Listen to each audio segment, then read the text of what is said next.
Hey, I'm Dylan. I'm from Bandaid Bookings and Festivals and I run West Best Bloc Fest. A few differences logistically. We've got a new car park that will have merch tents for the bands, so all the punters can go see all the merchandise from all the bands which run by Hiss and Crackle. We'll also in that space have, a couple of food trucks, benches, a few media tents to do interviews. No family hotel this year due to the redevelopment of that pub. We've brought in antojitos, so we're really excited to see what we can do with that space. I guess the programming is the big thing. We've kept that pretty similar to last year, 100 bands, so 65% of bands playing on that day is their first West Best. We had over 220 applications to play, so it was very difficult this year in regards to who we're going to showcase. We're bringing in some heavyweights as well, and so it's stat-wise, we're really proud of those stats, and the city should be proud of the amount of kids and young adults playing music. You move too fast. Well, we have we have a good, decent list of people we'd love to get to play that can, come back to their hometown, or whether we can get them off their tour, or it's great having the Porkers, Gooch Palms and Adam Newling, Rave Tapes, all coming along, whether they're on tour or what have you. So that's really exciting to see, and it gives us a leg up for, years to come when it comes to maybe a few other headline acts that we'd like to approach. So yeah. There's a lot of steps done on the day from the punters, and a lot of camaraderie as well within the punter and the artists. So a lot of the artists are playing every weekend. They might not see other bands play. So there's a lot of running around from not only the punter but the bands as well. And a lot of them are finishing in one band and running to another venue to play in another band. What you expect is a proper block party with a lot of action on that block on that day. It will bring us all together as a scene, and I think from like a national point of view, it's one of its kind in being a block party that's hosting local bands only.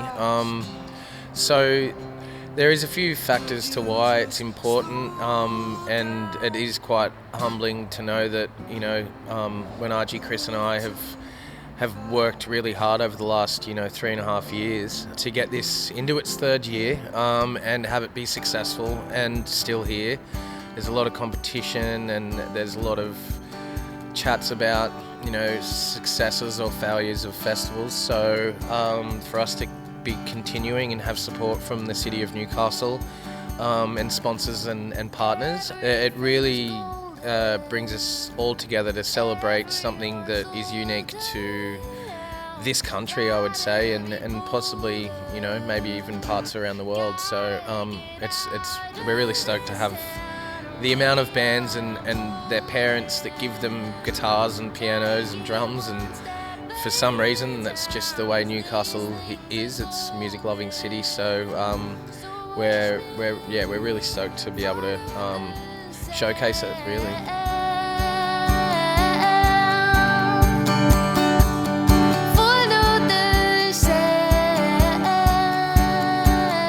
I think that how it gets bigger is not big lights and big stages and so on. I think that it has the ability to spread over a weekend and bring more mediums of the creative sector within that. So whether we do something similar to a big sound or something like that that's honing Newcastle creatives, and they come back and speak on behalf of their hometown and what they've gone and done, or utilising you guys here and coming up with ideas with you to showcase artists in a different platform. And there's many different things we can tap into, and I think that for the conversations that I've had for now, in the future as well, there seems to be a lot of backing on my ideas with that. So I'd be welcoming expansion for sure. Yeah. now that we're running into our third year, I think this year, having the acts that we've got this year, will spread that even further. But and even the amount of emails we get to ask to play the festival from artists that are from, Melbourne, Sydney, Brisbane, wherever. So the word is out there, and I think that the response that I've had from friends from afar is that something is in the air here. There's been success stories within bands. Vacations, Dust, in the last couple of years have had great successes, and the festival itself is just a part of what I was talking about earlier with the scene and the camaraderie and patriotism that we have in this city, and for the next generation, the generation after that. So my idea would be dragging all those people here and bringing them here to a university city, and it's easier to afford than some other cities in Newcastle. So, and we're not the richest of people artists, so the cost of living here and being around creatives and supportive operators of venues, and we're even seeing venues, multiple venues in Adelaide, Brisbane, Melbourne close, and we seem to be opening more or advancing our venues to be better for these artists. So there is spark, there is talk, and I think that as many of us around here do, we have now got a scene that we're proud of, and we're doing things like a West Fest to showcase that, and it does create chat, and it gets us back on the mark again like it might have had 30 years ago. So I think after this year, mate, we'll see a lot more talk nationally. Yeah.